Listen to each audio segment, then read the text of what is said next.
Hi, ഞാൻ വിഷ്ണു ശിവജി. ഞങ്ങളിവിടെ JP ഇൻഫോസിറ്റ് academy provide ചെയ്യുന്ന ട്രെയിനിങ്ങിനെ കുറിച്ചാണ് നമുക്കിപ്പോൾ ഇന്ന് ഡിസ്കസ് ചെയ്യാനുള്ളത്. നമ്മൾ cyber security and network security training ആണ് പ്രൊവൈഡ് ചെയ്യുന്നത്.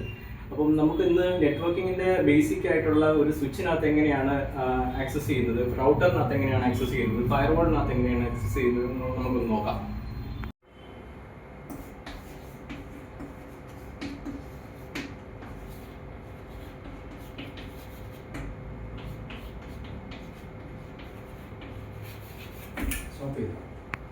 Today we are going to discuss about router, switch and firewall.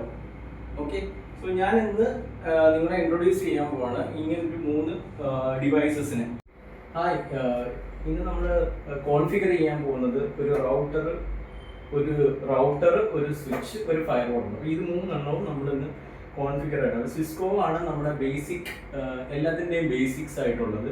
അപ്പോൾ സിസ്കോ സ്വിച്ച് കോൺഫിഗർ ചെയ്യുന്നതിന് കുറച്ച് ടെക്നിക്സ് ഒക്കെ ഉണ്ട്. അത് നമുക്ക് സിസ്കോ സ്വിച്ചിൻ്റെ കൺസോൾ ആക്സസ് എടുക്കണം. അത് നമുക്ക് സീരിയൽ പോർട്ട് അല്ലെന്നുണ്ടെങ്കിൽ ചിലപ്പോൾ അത് ഒരു കൺസോൾ പോർട്ടിൽ കൂടെ ആയിരിക്കും എടുക്കേണ്ടുന്നത്.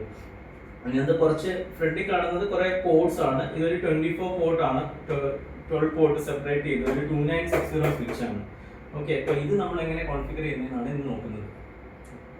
നമുക്ക് ഈ സ്വിച്ച് കോൺഫിഗർ ചെയ്യാൻ വേണ്ടുന്നതിന് ഒരു DB9 to RJ45 കൺവേർട്ടർ ആണ് വേണ്ടത്.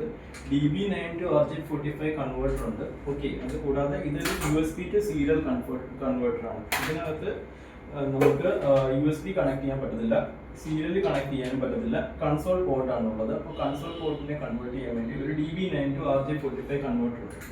അപ്പോൾ ആ DB9 to RJ45 കൺവേർട്ടർ നമ്മൾ ഈ ഒരു ചെറിയൊരു പ്ലഗിന്റെ ബാക്ക് എൻഡിൽ കണക്ട് ചെയ്യും. ഇതാണ് RJ45.